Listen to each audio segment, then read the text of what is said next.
शिवरक्षास्तोत्रं विनियोगः।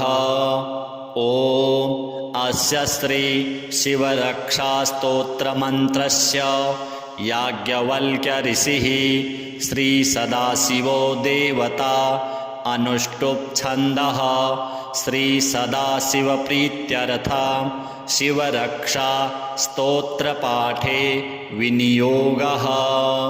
ॐ चरितं देवदेवस्य महादेवस्य पावनम् अपारं परमोदारं चतुर्वर्गस्य साधनं गौरीविनायकोपेतं पञ्चवक्त्रं त्रिनेत्रकं शिवं ध्यात्वा दशभुजं शिवरक्षां पठेन्नरः। गंगाधरः शिरः पातु भालमर्धेन्दुशेखरः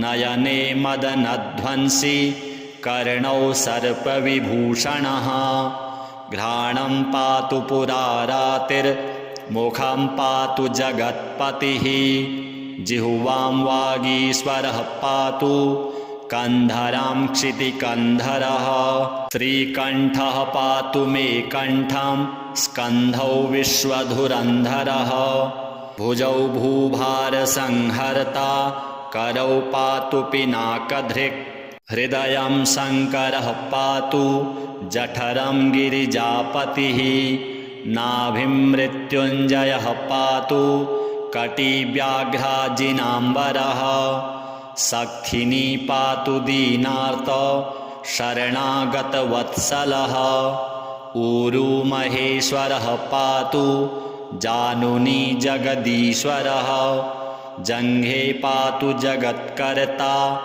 गुल्फौ पातु गणाधिपः चरणौ करुणासिन्धुः सर्वाङ्गानि सदाशिवः एतां शिवबलोपेतां रक्षां यः सुकृती पठेत् स भुक्त्वा सकलान् कामान् शिवसायुज्यमाप्नुयात् ग्रहभूतपिशाचाद्यास्त्रैलोक्ये विचरन्ति ये दूरादासु पलायन्ते शिवनामाभिरक्षणात् अभयङ्करनामेदं कवचं पार्वतीपतेः भक्त्या बिभर्ति यः कण्ठे तस्य वश्यं जगत्त्रयम् इमां नारायणः स्वप्ने शिवरक्षां यथा दिशत् प्रातरुत्थाय योगीन्द्रो याज्ञवल्क्यस्तथा लिखत्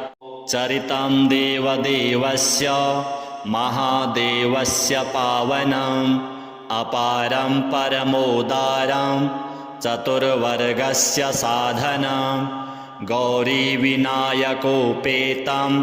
पञ्चवक्त्रं त्रिनेत्रकं शिवं ध्यात्वा दशभुजं शिवरक्षां पठेन्नरः।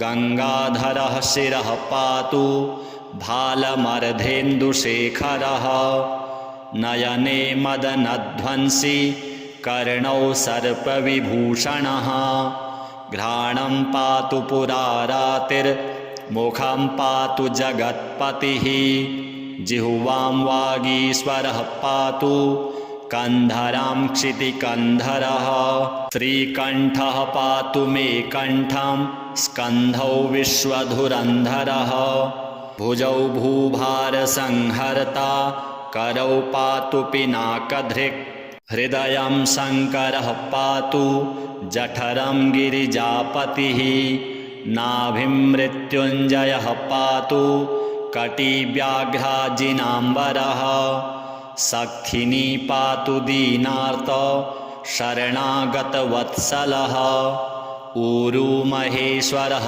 पातु जानुनी जगदीश्वरः जङ्घे पातु जगत्कर्ता गुल्फौ पातु गणाधिपः चरणौ करुणासिन्धुः सर्वाङ्गानि सदाशिवः एतां शिवबलोपेतां रक्षां यः सुकृती पठेत् स भुक्त्वा सकलान् कामान् शिवसायुज्यमाप्नुयात् ग्रहभूतपिशाचाद्यास्त्रैलोक्ये विचरन्ति ये दूरादासु पलायन्ते शिवनामाभिरक्षणात्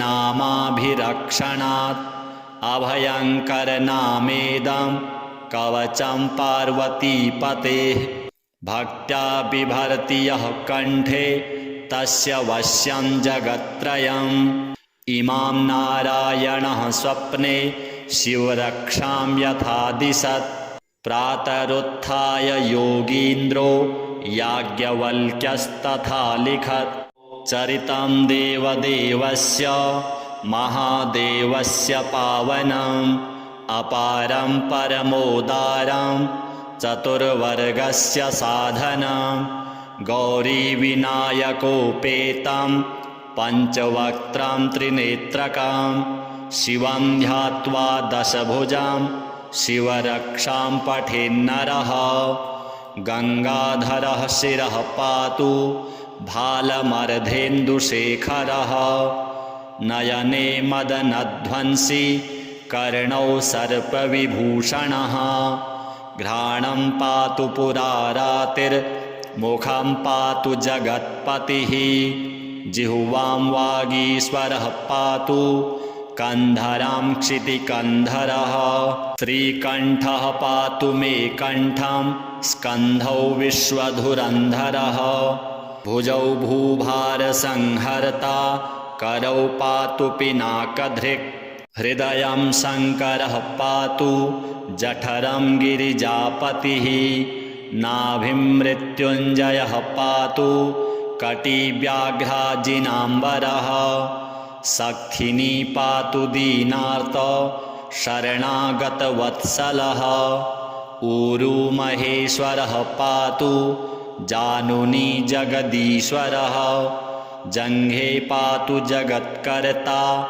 गुल्फौ पातु गणाधिपः चरणौ करुणासिन्धुः सर्वाङ्गानि सदाशिवः एतां शिवबलोपेतां रक्षां यः सुकृती पठेत् स भुक्त्वा सकलान् कामान् शिवसायुज्यमाप्नुयात् ग्रहभूतपिशाचाद्यास्त्रैलोक्ये विचरन्ति ये दूरादासु पलायन्ते शिवनामाभिरक्षणात् अभयङ्करनामेदं कवचं पार्वतीपतेः भक्त्या बिभर्ति यः कण्ठे तस्य वश्यं जगत्त्रयम् इमां नारायणः स्वप्ने शिवरक्षां यथा दिशत् प्रातरुत्थाय योगीन्द्रो याज्ञवल्क्यस्तथा लिखत्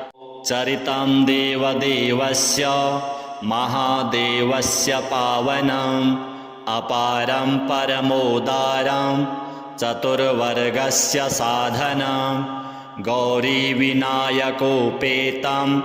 पञ्चवक्त्रं त्रिनेत्रकं शिवं ध्यात्वा दशभुजां शिवरक्षां पठेन्नरः गङ्गाधरः शिरः पातु भालमर्धेन्दुशेखरः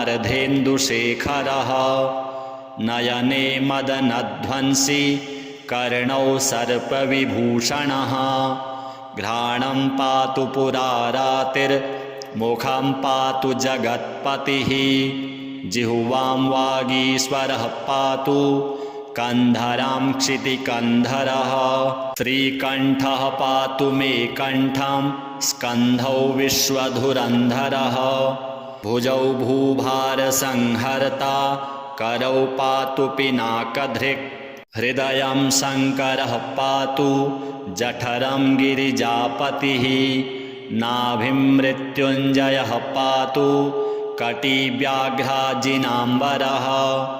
सक्थिनी पातु दीनार्त शरणागतवत्सलः ऊरू महेश्वरः पातु जानुनी जगदीश्वरः जङ्घे पातु जगत्कर्ता गुल्फौ पातु गणाधिपः चरणौ करुणासिन्धुः सर्वाङ्गानि सदाशिवः एतां शिवबलोपेतां रक्षां यः सुकृती पठेत् स भुक्त्वा सकलान् कामान् शिवसायुज्यमाप्नुयात्। ग्रहभूतपिशाचाद्यास्त्रैलोक्ये विचरन्ति ये दूरादासु पलायन्ते शिवनामाभिरक्षणात्। अभयङ्करनामेदं कवचं पार्वतीपतेः भक्त्या बिभर्ति यः कण्ठे तस्य वश्यं जगत्त्रयम्। इमां नारायणः स्वप्ने शिवरक्षां यथा दिशत् प्रातरुत्थाय योगीन्द्रो याज्ञवल्क्यस्तथा लिखत्। चरितं देवदेवस्य महादेवस्य पावनम् अपारं परमोदारं चतुर्वर्गस्य साधनं। गौरीविनायकोपेतं पञ्चवक्त्रं त्रिनेत्रकं शिवं ध्यात्वा दशभुजं शिवरक्षां पठेन्नरः। गङ्गाधरः शिरः पातु भालमर्धेन्दुशेखरः। नयने मदनध्वंसी कर्णौ सर्पविभूषणः। घ्राणं पातु पुरारातिर्मुखं पातु जगत्पतिः। जिह्वां वागीश्वरः पातु कन्धरां क्षितिकन्धरः। श्रीकण्ठः पातु मे कण्ठं स्कन्धौ विश्वधुरन्धरः। भुजौ भूभारसंहर्ता करौ पातु पिनाकधृक्।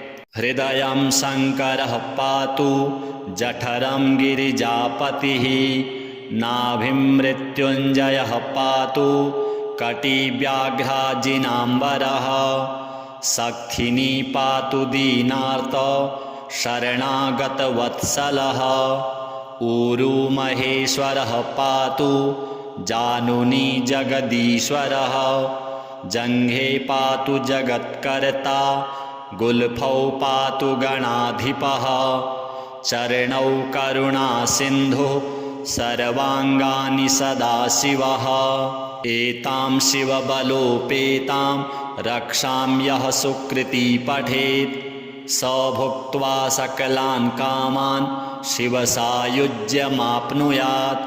ग्रहभूतपिशाचाद्यास्त्रैलोक्ये विचरन्ति ये दूरादासु पलायन्ते शिवनामाभिरक्षणात्। अभयङ्करनामेदं कवचं पार्वतीपतेः भक्त्या बिभर्ति यः कण्ठे तस्य वश्यं जगत्त्रयम्।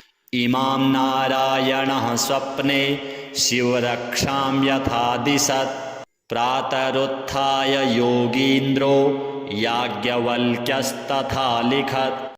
चरितं देवदेवस्य महादेवस्य पावनम् अपारं परमोदारं चतुर्वर्गस्य साधनं। गौरीविनायकोपेतं पञ्चवक्त्रं त्रिनेत्रकं शिवं ध्यात्वा दशभुजं शिवरक्षां पठेन्नरः। गङ्गाधरः शिरः पातु भालमर्धेन्दुशेखरः। नयने मदनध्वंसी कर्णौ सर्पविभूषणः। घ्राणं पातु पुरारातिर्मुखं पातु जगत्पतिः। जिह्वां वागीश्वरः पातु कन्धरां क्षितिकन्धरः।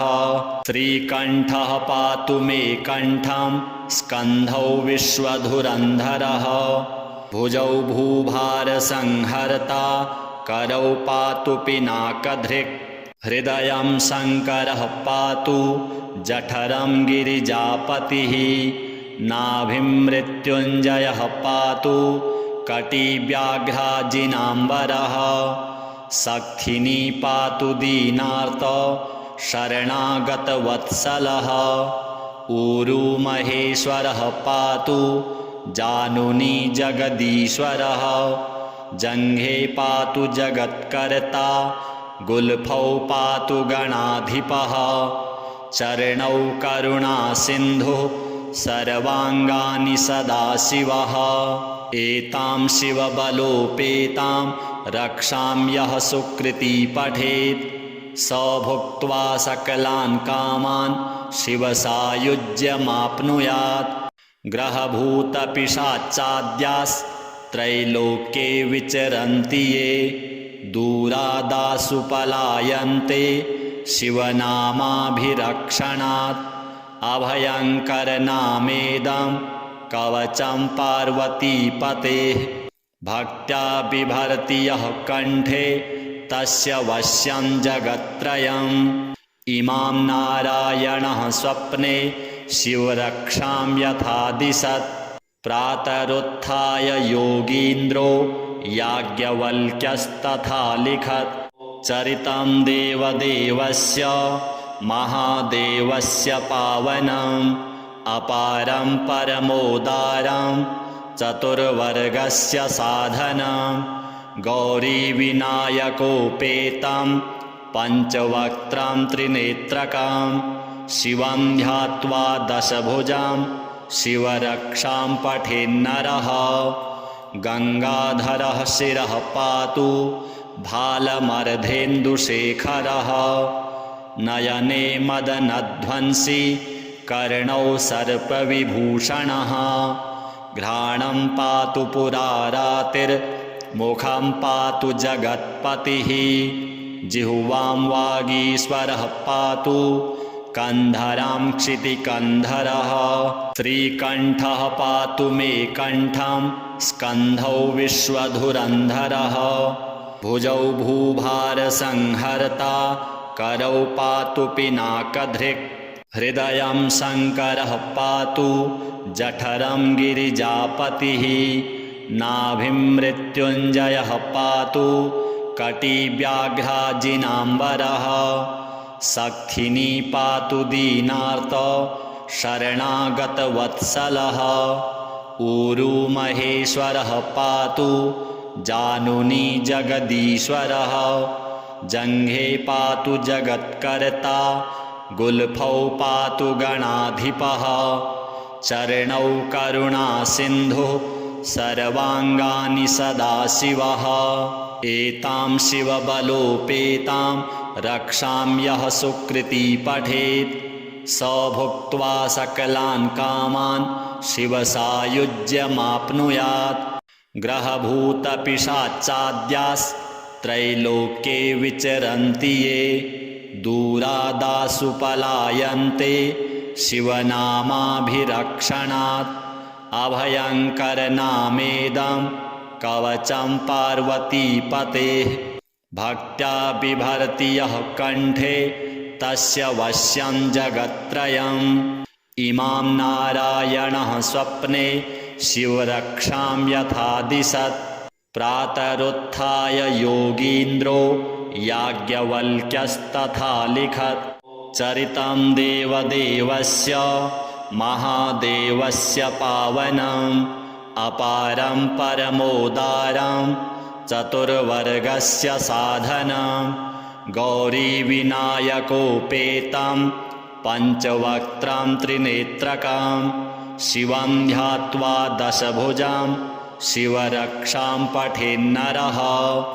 गङ्गाधरः शिरः पातु भालमर्धेन्दुशेखरः नयने मदनध्वंसी कर्णौ सर्पविभूषणः। घ्राणं पातु पुरारातिर्मुखं पातु जगत्पतिः जिह्वां वागीश्वरः पातु कन्धरां क्षितिकन्धरः। श्रीकण्ठः पातु मे कण्ठं स्कन्धौ विश्वधुरन्धरः भुजौ भूभारसंहर्ता करौ पातु पिनाकधृक्। हृदयं शङ्करः पातु जठरं गिरिजापतिः नाभिं मृत्युञ्जयः पातु कटिव्याघ्राजिनाम्बरः। सक्थिनी पातु दीनार्त शरणागतवत्सलः ऊरू महेश्वरः पातु जानुनी जगदीश्वरः। जङ्घे पातु जगत्कर्ता गुल्फौ पातु गणाधिपः। चरणौ करुणासिन्धुः सर्वाङ्गानि सदाशिवः। एतां शिवबलोपेतां रक्षां यः सुकृती पठेत् स भुक्त्वा सकलान् कामान् शिवसायुज्यमाप्नुयात्। ग्रहभूतपिशाचाद्यास्त्रैलोक्ये विचरन्ति ये दूरादासु पलायन्ते शिवनामाभिरक्षणात्। अभयङ्करनामेदं कवचं पार्वतीपतेः भक्त्या बिभर्ति यः कण्ठे तस्य वश्यं जगत्त्रयम्। इमां नारायणः स्वप्ने शिवरक्षां यथा दिशत् प्रातरुत्थाय योगीन्द्रो याज्ञवल्क्यस्तथा लिखत्। चरितं देवदेवस्य महादेवस्य पावनम् अपारं परमोदारं चतुर्वर्गस्य साधनं। गौरीविनायकोपेतं पञ्चवक्त्रं त्रिनेत्रकं शिवं ध्यात्वा दशभुजं शिवरक्षां पठेन्नरः। गङ्गाधरः शिरः पातु भालमर्धेन्दुशेखरः। नयने मदनध्वंसी कर्णौ सर्पविभूषणः। घ्राणं पातु पुरारातिर्मुखं पातु जगत्पतिः। जिह्वां वागीश्वरः पातु कन्धरां क्षितिकन्धरः। श्रीकण्ठः पातु मे कण्ठं स्कन्धौ विश्वधुरन्धरः। भुजौ भूभारसंहर्ता करौ पातु पिनाकधृक्। हृदयं शङ्करः पातु जठरं गिरिजापतिः। नाभिं मृत्युञ्जयः पातु कटिव्याघ्राजिनाम्बरः। सक्थिनी पातु दीनार्त शरणागतवत्सलः। ऊरू महेश्वरः पातु जानुनी जगदीश्वरः। जङ्घे पातु जगत्कर्ता गुल्फौ पातु गणाधिपः। चरणौ करुणासिन्धुः सर्वाङ्गानि सदाशिवः। एतां शिवबलोपेतां रक्षां यः सुकृती पठेत् स भुक्त्वा सकलान् कामान् शिवसायुज्यमाप्नुयात्। ग्रहभूतपिशाचाद्यास्त्रैलोक्ये विचरन्ति ये दूरादासु पलायन्ते शिवनामाभिरक्षणात्। अभयङ्करनामेदं कवचं पार्वतीपतेः भक्त्या बिभर्ति यः कण्ठे तस्य वश्यं जगत्त्रयम्। इमां नारायणः स्वप्ने शिवरक्षां यथा दिशत् प्रातरुत्थाय योगीन्द्रो याज्ञवल्क्यस्तथा लिखत्। चरितं देवदेवस्य महादेवस्य पावनम् अपारं परमोदारं चतुर्वर्गस्य साधनं। गौरीविनायकोपेतं पञ्चवक्त्रं त्रिनेत्रकं शिवं ध्यात्वा दशभुजं शिवरक्षां पठेन्नरः। गङ्गाधरः शिरः पातु भालमर्धेन्दुशेखरः। नयने मदनध्वंसी कर्णौ सर्पविभूषणः। घ्राणं पातु पुरारातिर्मुखं पातु जगत्पतिः। जिह्वां वागीश्वरः पातु कन्धरां क्षितिकन्धरः। श्रीकण्ठः पातु मे कण्ठं स्कन्धौ विश्वधुरन्धरः। भुजौ भूभारसंहर्ता करौ पातु पिनाकधृक्। हृदयं शङ्करः पातु जठरं गिरिजापतिः। नाभिं मृत्युञ्जयः पातु कटिव्याघ्राजिनाम्बरः। सक्थिनी पातु दीनार्त शरणागतवत्सलः। ऊरू महेश्वरः पातु जानुनी जगदीश्वरः। जङ्घे पातु जगत्कर्ता गुल्फौ पातु गणाधिपः चरणौ करुणासिन्धुः सर्वाङ्गानि सदाशिवः एतां शिवबलोपेतां रक्षां यः सुकृती पठेत् स भुक्त्वा सकलान् कामान् शिवसायुज्यमाप्नुयात् ग्रहभूतपिशाचाद्यास्त्रैलोक्ये विचरन्ति ये दूरादासु पलायन्ते शिवनामाभिरक्षणात् अभयङ्करनामेदं कवचं पार्वतीपतेः भक्त्या बिभर्ति यः कण्ठे तस्य वश्यं जगत्त्रयम् इमां नारायणः स्वप्ने शिवरक्षां यथा दिशत् प्रातरुत्थाय योगीन्द्रो याज्ञवल्क्यस्तथा लिखत् चरितं देवदेवस्य महादेवस्य पावनम् अपारं परमोदारं चतुर्वर्गस्य साधनं गौरीविनायकोपेतं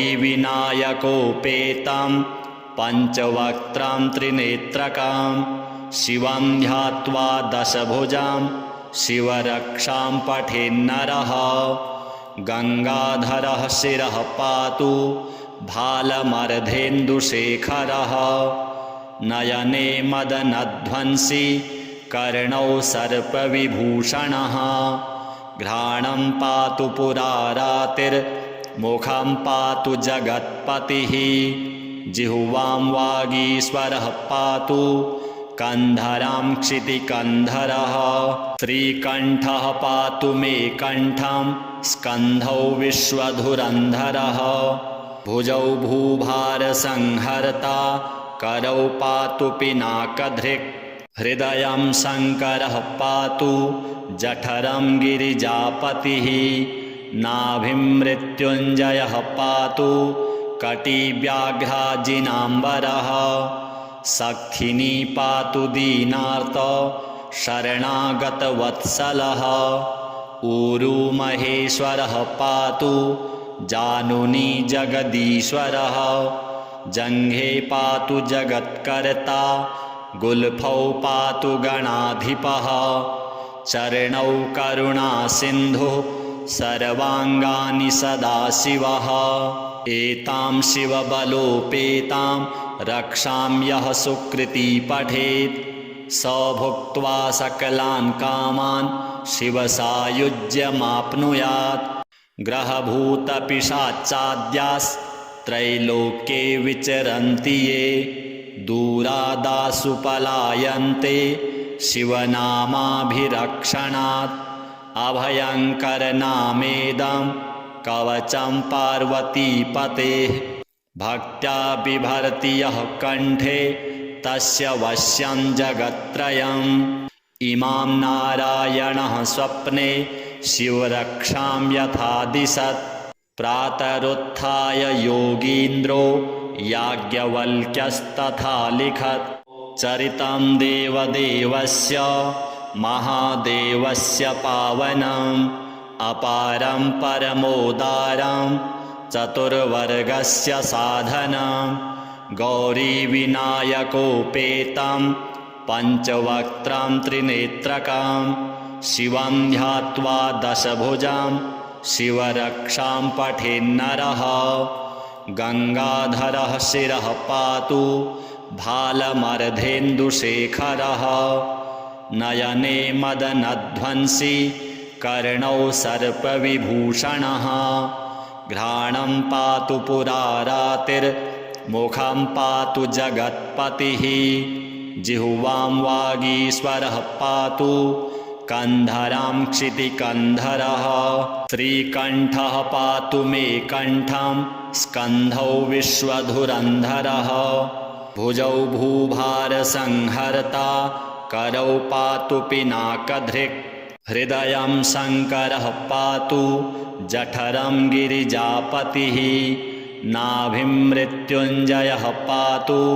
कटिव्याघ्राजिनाम्बरः सक्थिनी पातु दीनार्त शरणागतवत्सलः ऊरू महेश्वरः पातु जानुनी जगदीश्वरः जङ्घे पातु जगत्कर्ता गुल्फौ पातु गणाधिपः चरणौ करुणासिन्धुः सर्वाङ्गानि सदाशिवः एतां शिवबलोपेतां रक्षां यः सुकृती पठेत् स भुक्त्वा सकलान् कामान् शिवसायुज्यमाप्नुयात् ग्रहभूतपिशाचाद्यास्त्रैलोक्ये विचरन्ति ये दूरादासु पलायन्ते शिवनामाभिरक्षणात् अभयङ्करनामेदं कवचं पार्वतीपतेः भक्त्या बिभर्ति यः कण्ठे तस्य वश्यं जगत्त्रयम् इमां नारायणः स्वप्ने शिवरक्षां यथा दिशत् प्रातरुत्थाय योगीन्द्रो याज्ञवल्क्यस्तथा लिखत् चरितं देवदेवस्य महादेवस्य पावनम् अपारं परमोदारं चतुर्वर्गस्य साधनं गौरीविनायकोपेतं पञ्चवक्त्रं त्रिनेत्रकं शिवं ध्यात्वा दशभुजं शिवरक्षां पठेन्नरः गङ्गाधरः शिरः पातु भालमर्धेन्दुशेखरः नयने मदनध्वंसी कर्णौ सर्पविभूषणः घ्राणं पातु पुरारातिर्मुखं पातु जगत्पतिः जिह्वां वागीश्वरः पातु कन्धरां क्षितिकन्धरः श्रीकण्ठः पातु मे कण्ठं स्कन्धौ विश्वधुरन्धरः भुजौ भूभारसंहर्ता करौ पातु पिनाकधृक् हृदयं शङ्करः पातु जठरं गिरिजापतिः नाभिं मृत्युञ्जयः पातु कटिव्याघ्राजिनाम्बरः सक्थिनी पातु दीनार्त शरणागतवत्सलः ऊरू महेश्वरः पातु जानुनी जगदीश्वरः जङ्घे पातु जगत्कर्ता गुल्फौ पातु गणाधिपः चरणौ करुणासिन्धुः सर्वाङ्गानि सदाशिवः एतां शिवबलोपेतां रक्षां यः सुकृती पठेत् स भुक्त्वा सकलान् कामान् शिवसायुज्यमाप्नुयात् ग्रहभूतपिशाचाद्यास्त्रैलोक्ये विचरन्ति ये दूरादासु पलायन्ते शिवनामाभिरक्षणात्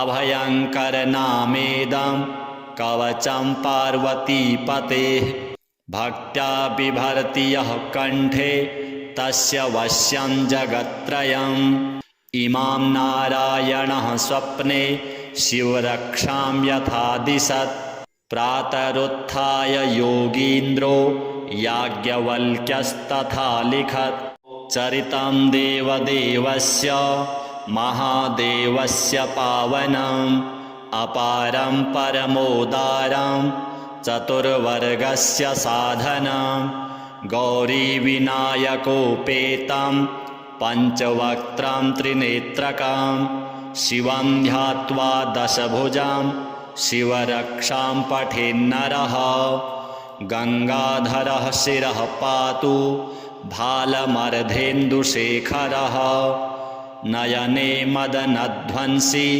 कर्णौ सर्पविभूषणः घ्राणं पातु पुरारातिर्मुखं पातु जगत्पतिः जिह्वां वागीश्वरः पातु कन्धरां क्षितिकन्धरः श्रीकण्ठः पातु मे कण्ठं स्कन्धौ विश्वधुरन्धरः भुजौ भूभारसंहर्ता करौ पातु पिनाकधृक् हृदयं शङ्करः पातु जठरं गिरिजापतिः नाभिं मृत्युञ्जयः पातु कटिव्याघ्राजिनाम्बरः सक्थिनी पातु दीनार्त शरणागतवत्सलः ऊरू महेश्वरः पातु जानुनी जगदीश्वरः जङ्घे पातु जगत्कर्ता गुल्फौ पातु गणाधिपः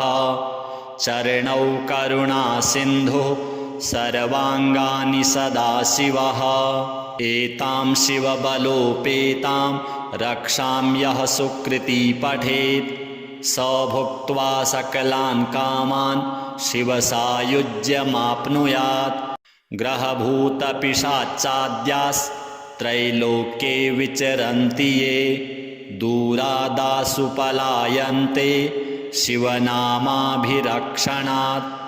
अभयङ्करनामेदं कवचं पार्वतीपतेः भक्त्या बिभर्ति यः कण्ठे तस्य वश्यं जगत्त्रयम् इमां नारायणः स्वप्ने शिवरक्षां यथा दिशत् प्रातरुत्थाय योगीन्द्रो याज्ञवल्क्यस्तथा लिखत् चरितं देवदेवस्य महादेवस्य पावनम् अपारं परमोदारं चतुर्वर्गस्य साधनं गौरीविनायकोपेतं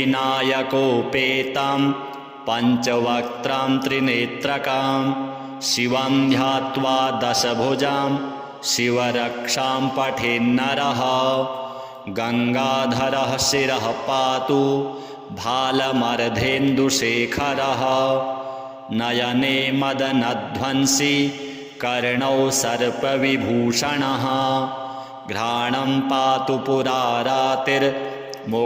पातु जगत्पतिः जिह्वां वागीश्वरः पातु कन्धरां क्षितिकन्धरः श्रीकण्ठः पातु मे कण्ठं स्कन्धौ विश्वधुरन्धरः भुजौ भूभारसंहर्ता करौ पातु पिनाकधृक् हृदयं शङ्करः पातु जठरं गिरिजापतिः नाभिं मृत्युञ्जयः पातु कटिव्याघ्राजिनाम्बरः सक्थिनी पातु दीनार्त शरणागतवत्सलः ऊरू महेश्वरः पातु जानुनी जगदीश्वरः जङ्घे पातु जगत्कर्ता गुल्फौ पातु गणाधिपः चरणौ करुणासिन्धुः सर्वाङ्गानि सदाशिवः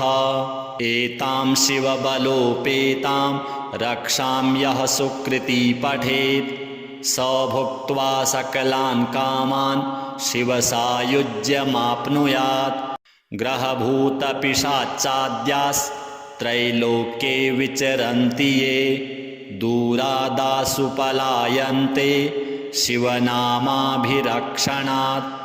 अभयङ्करनामेदं कवचं पार्वतीपतेः भक्त्या बिभर्ति यः कण्ठे तस्य वश्यं जगत्त्रयम् इमां नारायणः स्वप्ने शिवरक्षां यथा दिशत् प्रातरुत्थाय योगीन्द्रो याज्ञवल्क्यस्तथा लिखत् चरितं देवदेवस्य महादेवस्य पावनम् अपारं परमोदारं चतुर्वर्गस्य साधनं गौरीविनायकोपेतं पञ्चवक्त्रं त्रिनेत्रकं शिवं ध्यात्वा दशभुजं शिवरक्षां पठेन्नरः गङ्गाधरः शिरः पातु भालमर्धेन्दुशेखरः नयने मदनध्वंसी कर्णौ सर्पविभूषणः घ्राणं पातु पुरारातिर्मुखं पातु जगत्पतिः जिह्वां वागीश्वरः पातु कन्धरां क्षितिकन्धरः श्रीकण्ठः पातु मे कण्ठं स्कन्धौ विश्वधुरन्धरः भुजौ भूभारसंहर्ता करौ पातु पिनाकधृक् हृदयं शङ्करः पातु जठरं गिरिजापतिः नाभिं मृत्युञ्जयः पातु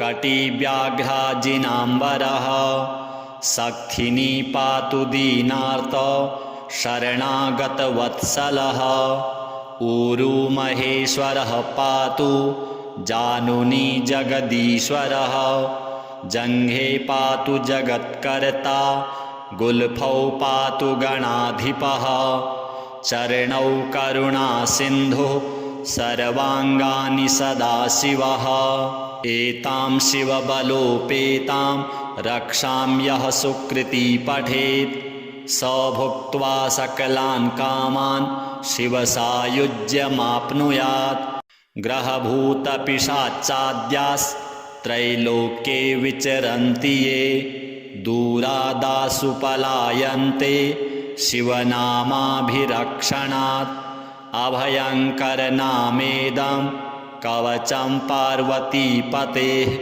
भक्त्या बिभर्ति यः कण्ठे तस्य वश्यं जगत्त्रयम् इमां नारायणः स्वप्ने शिवरक्षां यथा दिशत् प्रातरुत्थाय योगीन्द्रो याज्ञवल्क्यस्तथा लिखत् चरितं देवदेवस्य महादेवस्य पावनम् अपारं परमोदारं चतुर्वर्गस्य साधनं गौरीविनायकोपेतं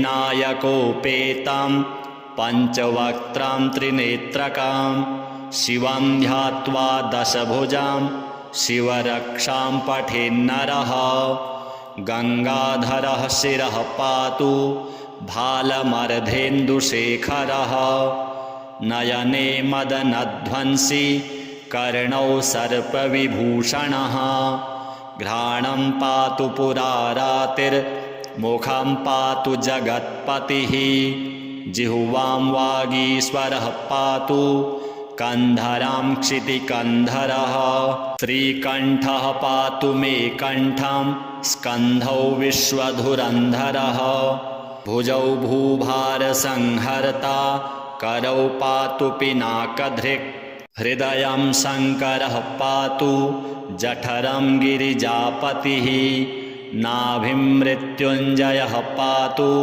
कटिव्याघ्राजिनाम्बरः सक्थिनी पातु दीनार्त शरणागतवत्सलः ऊरू महेश्वरः पातु जानुनी जगदीश्वरः जङ्घे पातु जगत्कर्ता गुल्फौ पातु गणाधिपः चरणौ करुणासिन्धुः सर्वाङ्गानि सदाशिवः एतां शिवबलोपेतां रक्षां यः सुकृती पठेत् स भुक्त्वा सकलान् कामान् शिवसायुज्यमाप्नुयात् ग्रहभूतपिशाचाद्यास्त्रैलोक्ये विचरन्ति ये दूरादासु पलायन्ते शिवनामाभिरक्षणात् अभयङ्करनामेदं कवचं पार्वतीपतेः भक्त्या बिभर्ति यः कण्ठे तस्य वश्यं जगत्त्रयम् इमां नारायणः स्वप्ने शिवरक्षां यथा दिशत् प्रातरुत्थाय योगीन्द्रो याज्ञवल्क्यस्तथा लिखत् चरितं देवदेवस्य महादेवस्य पावनम् अपारं परमोदारं चतुर्वर्गस्य साधनं गौरीविनायकोपेतं पञ्चवक्त्रं त्रिनेत्रकं शिवं ध्यात्वा दशभुजं शिवरक्षां पठेन्नरः गङ्गाधरः शिरः पातु भालमर्धेन्दुशेखरः नयने मदनध्वंसी कर्णौ सर्पविभूषणः घ्राणं पातु पुरारातिर्मुखं पातु जगत्पतिः जिह्वां वागीश्वरः पातु कन्धरां क्षितिकन्धरः श्रीकण्ठः पातु मे कण्ठं स्कन्धौ विश्वधुरन्धरः भुजौ भूभारसंहर्ता करौ पातु पिनाकधृक् हृदयं शङ्करः पातु जठरं गिरिजापतिः नाभिं मृत्युञ्जयः पातु कटिव्याघ्राजिनाम्बरः सक्थिनी पातु दीनार्त शरणागतवत्सलः ऊरू महेश्वरः पातु जानुनी जगदीश्वरः जङ्घे पातु जगत्कर्ता गुल्फौ पातु गणाधिपः चरणौ करुणासिन्धुः सर्वाङ्गानि सदाशिवः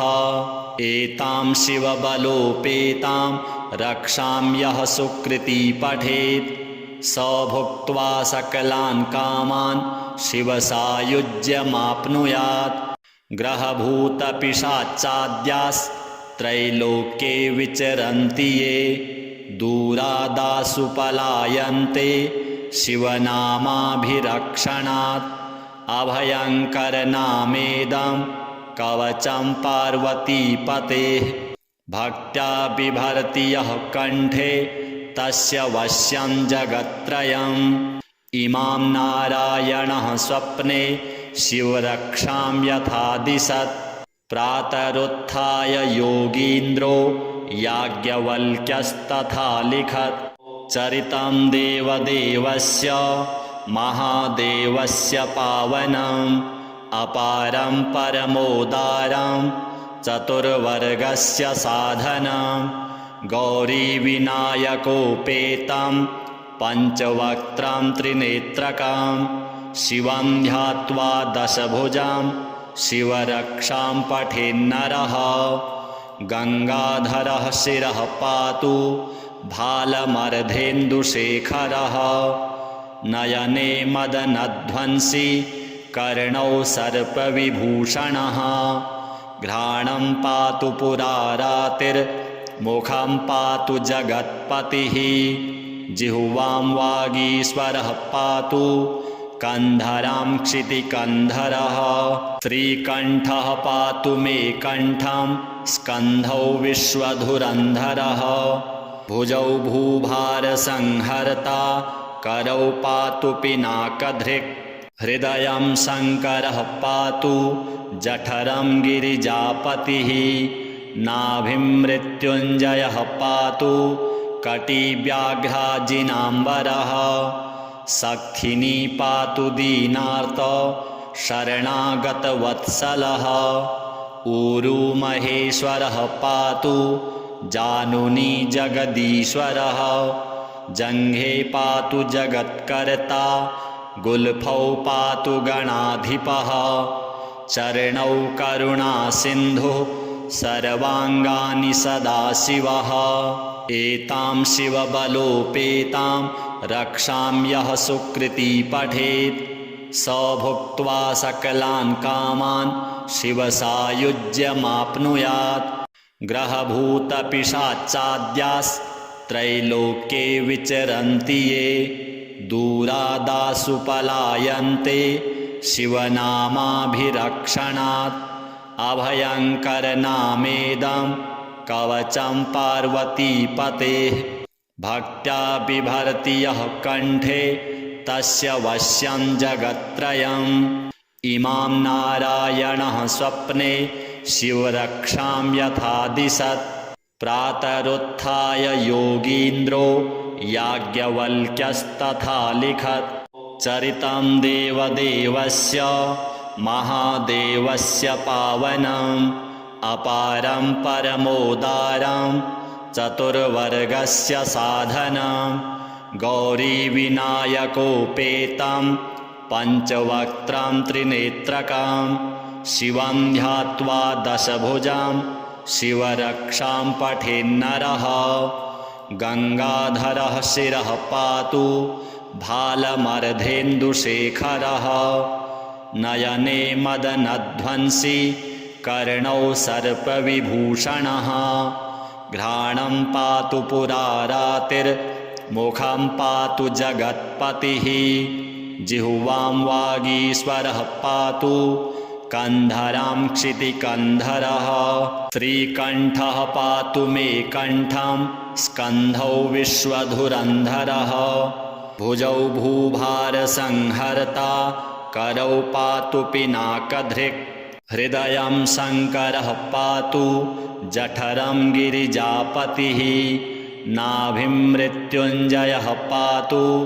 कटिव्याघ्राजिनाम्बरः सक्थिनी पातु दीनार्त शरणागतवत्सलः ऊरू महेश्वरः पातु जानुनी जगदीश्वरः जङ्घे पातु जगत्कर्ता गुल्फौ पातु गणाधिपः चरणौ करुणासिन्धुः सर्वाङ्गानि सदाशिवः एतां शिवबलोपेतां रक्षां यः सुकृती पठेत् स भुक्त्वा सकलान् कामान् शिवसायुज्यमाप्नुयात् ग्रहभूतपिशाचाद्यास्त्रैलोक्ये विचरन्ति ये दूरादासु पलायन्ते शिवनामाभिरक्षणात् अभयङ्करनामेदं कवचं पार्वतीपतेः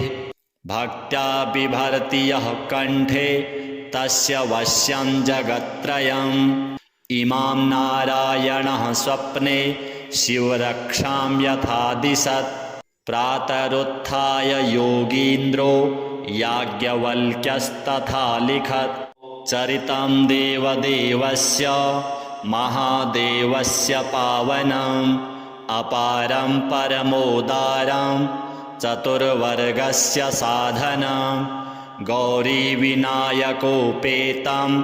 पञ्चवक्त्रं त्रिनेत्रकं शिवं ध्यात्वा दशभुजां शिवरक्षां पठेन्नरः गङ्गाधरः शिरः पातु भालमर्धेन्दुशेखरः नयने मदनध्वंसी कर्णौ सर्पविभूषणः घ्राणं पातु पुरारातिर्मुखं पातु जगत्पतिः जिह्वां वागीश्वरः पातु कन्धरां क्षितिकन्धरः श्रीकण्ठः पातु मे कण्ठं स्कन्धौ विश्वधुरन्धरः भुजौ भूभारसंहर्ता करौ पातु पिनाकधृक् हृदयं शङ्करः पातु जठरं गिरिजापतिः नाभिं मृत्युञ्जयः पातु